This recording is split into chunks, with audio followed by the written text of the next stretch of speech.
So-called experts are telling us about the coming uber bear or why the bull market will continue, yet the data show that trying to predict the market's direction to time buys and sells is the wrong approach to investing. Data from the last 7 bear markets show that a large percentage of losses and gains happen in very short periods of time, requiring timers to have an uncanny accuracy and resolve.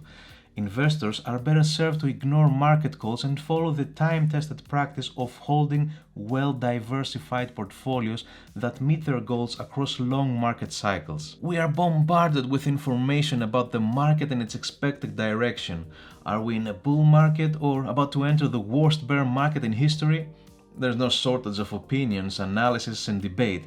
I enjoy reading some of this analysis, but is it information that investors should use to inform their investment decisions? The brilliant neurologist, financial advisor to high net worth individuals, and author of several excellent investment books, William Bernstein, cautions about paying too much attention to stock pickers and market timers in what he refers to as financial pornography. So let's try together to have a deep look at the research of the track record of market timing and perform an empirical analysis on the data from the last 7 bear markets. The results show that market timing is an elusive pursuit. Okay, let's look at average investors' track record. According to research cited in 2012 Barron's article, 85% of sell or exchange decisions that investors make are wrong. More recently, a research report by Dalbar said the typical mutual fund investor earned 5.96% per year in the 20 years through 2020, compared to the S&P 500 index return of 7.43% per year. The excellent book Asset Allocation by Roger Gibson says that for market timing to pay, investors must predict the market correctly at least 80% of the time for bull markets and 50% for bear markets, or 70% of the time for bull markets and 80% for bear markets, or 60% for bull markets and 90% for bear markets. Not only have individual investors have been burned, but so have professional pension fund managers. Gibson cited the book Investment Policy, referring a study of 100 pension funds. Their experience with market timing found that while all the funds had engaged in at least some market timing, not one of the funds had improved its rate of return. In fact, 89 of the 100 lost as a result of timing, and their losses averaged a daunting 4.5% over the 5-year period. But what about market timing gurus? Wim Anton's research showed predictions from 68 market timing experts between 1999 and 2012.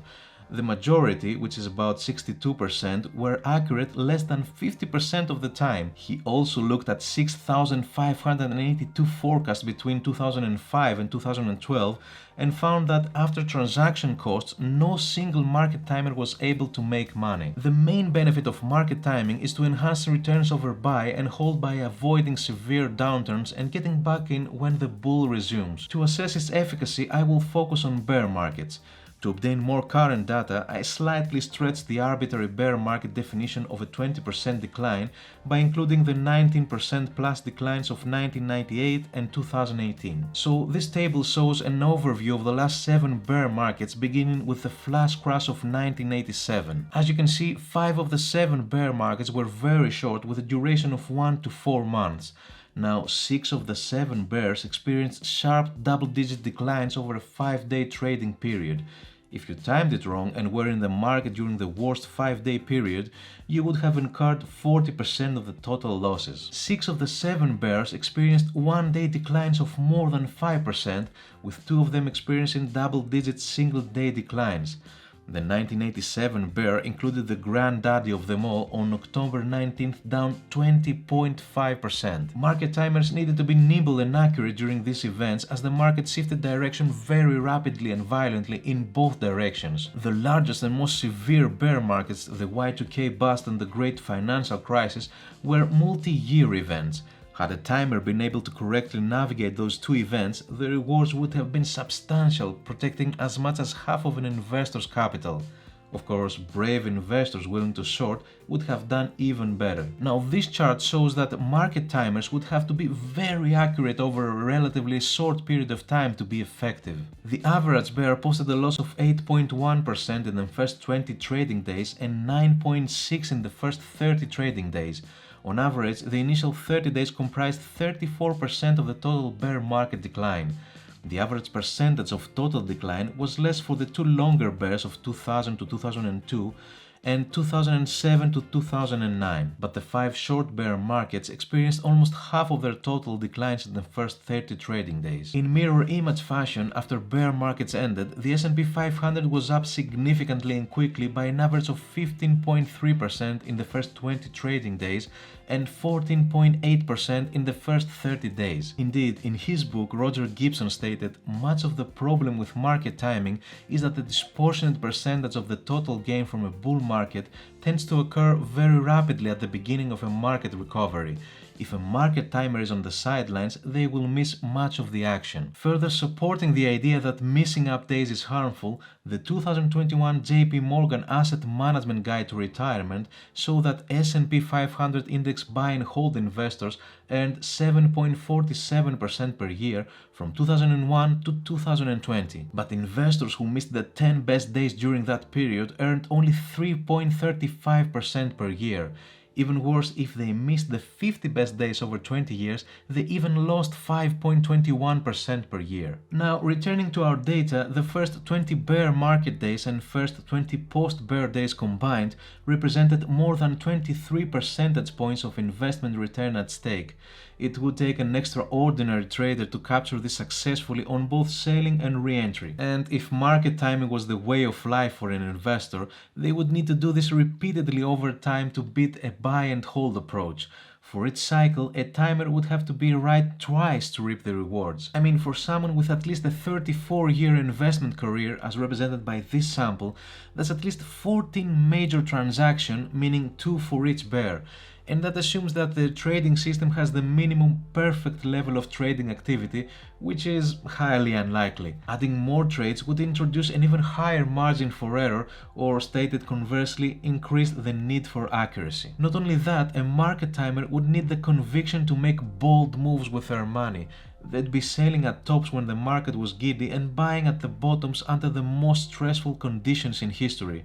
I mean, not many investors can do this psychologically. This analysis should be tempered by the fact we have only 7 sets of data points.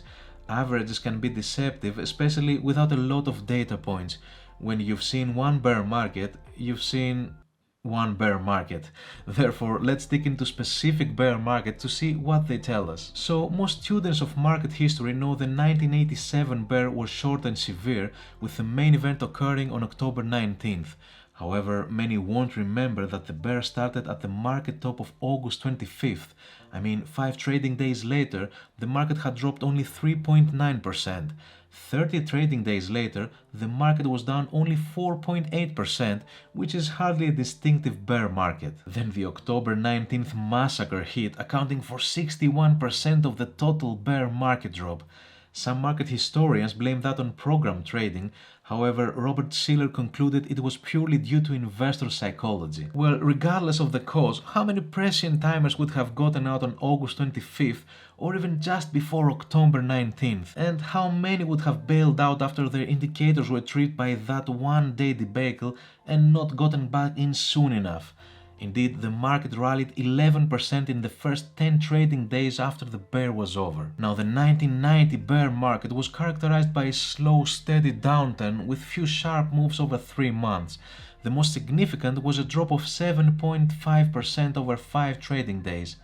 The 2018 bear market was similar in terms of being steady but short, lasting only 2 months. Any timing system would have had to be sensitive enough to spot these more subtle, persistent, yet short bears. The 31th-month.com bust represented a good opportunity for timers to make money. Had a timer been able to get out at the March 2000 high, they could have protected the enormous 1990s bull market gains, well, assuming that they were steadily in the market, and redeployed their money more profitably elsewhere. That bear had modest early moves with the market down only 1% after the first 10 trading days and 7% after 30 trading days. And the potential benefits of correct timing were high, a total loss of 49% over the period. However, re-entry posed a significant challenge. In October of 2002, the market was up 11% in the first 5 trading days and 50% after 15 days. Now, looking further out, had investors stayed on the sidelines, they would have missed gains of 28% in 2003. Now, the 2007 to 2009 bear had similarities to the dot-com bear in terms of speed and degree.